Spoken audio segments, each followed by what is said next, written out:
నమస్తే, welcome to iDream. నేను మీ మాధురి. హైదరాబాద్లోని అక్రమ నిర్మాణాలపై రేవంత్ రెడ్డి ప్రభుత్వం కన్నెర చేసింది. ఇలాంటి కట్టడాల పని పట్టడానికి ముఖ్యమంత్రి Revanth Reddy Hyderabad disaster management and asset protection agency హైడ్రాని ఏర్పాటు చేశారు. మొదటి రోజు నుంచే హైడ్రా దూకుడుగా ముందుకు సాగుతుంది. ఈ క్రమంలోనే గత శనివారం హైడ్రా అధికారులు టాలీవుడ్ హీరో అక్కినేని నాగార్జునకు సంబంధించిన ఎన్ కన్వెన్షన్ ను కూల్చివేయడం సంచలనంగా మారింది. దీనిపై నాగార్జున స్పందిస్తూ తాను ఎలాంటి ఆక్రమణలకు పాల్పడలేదని, అన్ని అనుమతులు తీసుకునే నిర్మాణం చేపట్టానని, అయినా సరే అధికారులు ఎన్ కన్వెన్షన్ ని కూల్చివేశారని చెప్పుకొచ్చారు. అయితే కూల్చివేతలపై నాగార్జున హైకోర్టును ఆశ్రయించారు. దీనిపై న్యాయస్థానం మధ్యంతర ఉత్తర్వులు జారీ చేసింది. ఇక గత 3 రోజులుగా సోషల్ మీడియాలో ఎన్ కన్వెన్షన్ కు సంబంధించిన వార్తలే వైరల్ అవుతున్నాయి. ఎన్ కన్వెన్షన్ కూల్చివేత విషయంలో తాను హైకోర్టు వెలువరించే తీర్పుకు కట్టుబడి ఉంటానని నాగార్జున చెప్పారు. కోర్టు తీర్పు వెలువడే వరకు ఎలాంటి వదంతులు, అవాస్తవాలు నమ్మొద్దని ట్విట్టర్ వేదికగా తన అభిమానులకు విజ్ఞప్తి చేశారు. ప్రస్తుతం ఆయన చేసిన ట్వీట్ వైరల్ గా మారింది.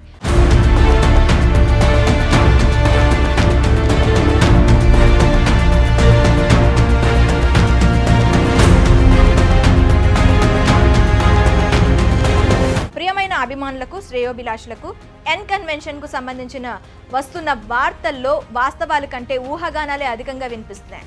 పట్టా భూమిలోనే ఎన్ కన్వెన్షన్ నిర్మించామని, 1 సెంటు భూమి కూడా ఆక్రమించలేదంటూ నాగార్జున ట్వీట్ చేశారు.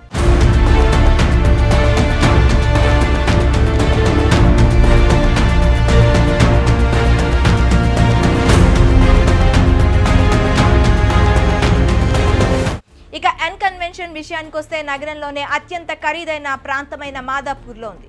ఇక్కడ వివాహ వేడుకలు, బర్త్డే పార్టీలు, గెట్ టుగెదర్ ఫంక్షన్లు, సినిమా ప్రీ రిలీజ్ ఈవెంట్ల కోసం దీన్ని బుక్ చేసుకుంటూ ఉంటారు. సిటీలో ఉన్న చాలా మంది బడా పారిశ్రామికవేత్తలు, సినిమా సెలబ్రిటీలు, రాజకీయ నాయకులు ఎన్ కన్వెన్షన్ లో వేడుకలు చేసుకోవడానికి ఆసక్తి కనబరుస్తూ ఉంటారు. ఎన్ కన్వెన్షన్ లో దాదాపు 3,000 మందికి పైగా కూర్చొని వేడుక చూసే సదుపాయం ఉంది. 27,000 స్క్వేర్ ఫీట్ విస్తరణలో అత్యంత విశాలమైన ప్రాంగణం ఉంటుంది. ఇక్కడ అప్పుడప్పుడు సినిమా ఈవెంట్లు కూడా జరుగుతుంటాయి. ఇక చుట్టుపక్కల ఐటీ కంపెనీలకు సంబంధించి ఫారెన్ డెలిగేట్స్ సమావేశాలు, వార్షిక సంవత్సర వేడుకలను కూడా ఇక్కడ నిర్వహిస్తారు. సుమారు 14 ఏళ్ల క్రితం ఎన్ కన్వెన్షన్ ను ఆరంభించారు. ఇక దీని అద్దె విషయానికి వస్తే రోజుకు రెంట్ 5 లక్షల రూపాయల నుంచి మొదలవుతుందని అంటున్నారు. ఇక ఈవెంట్ ని బట్టి ఈ అద్దె మారుతుందని అంటున్నారు.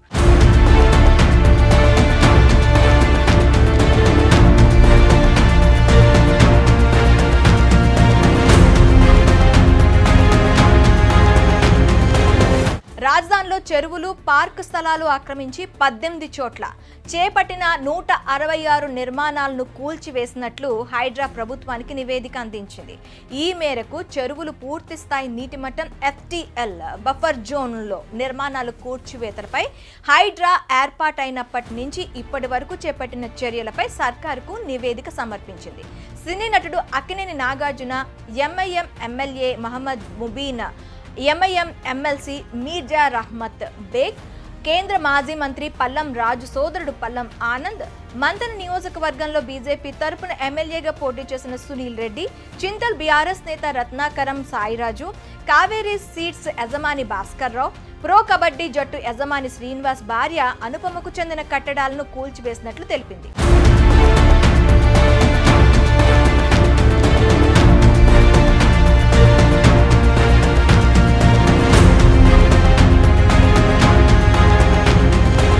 చెరువులు, నాలాలు, పార్కులను ఆక్రమించి 43.94 ఎకరాల్లో కట్టిన నిర్మాణాలను కూల్చివేసినట్లు పేర్కొంది. బంజారా హిల్స్ లో లోటస్ పాండ్ మొదలు మున్సరాబాద్, BRK నగర్, గాజుల రామారం, అమీర్పేట్, మాదాపూర్, గండిపేటలో అక్రమ నిర్మాణాలను నేలమట్టం చేసినట్లు వెల్లడించింది. ఆక్రమణలకు మద్దతిస్తున్న వారిపైన చర్యలకు ఉపక్రమిస్తున్నట్లు తెలిపింది. నందగిరి హిల్స్ పార్క్ ప్రహరీ కూల్చివేసి ఆక్రమణలకు పాల్పడిన స్థానికులకు మద్దతుగా నిలిచిన ఖైరతాబాద్ ఎమ్మెల్యే దానం నాగేంద్రపై కేసు పెట్టినట్లు పేర్కొంది. హైడ్రా రంగంలోకి దిగినప్పటి నుంచి నగర వ్యాప్తంగా చెరువులను ఆక్రమించి చేపట్టిన నిర్మాణాలపై ప్రజలు, ప్రజా సంఘాలు, రాజకీయ పార్టీల నేతల నుంచి ఫిర్యాదులు అందుతున్నాయి.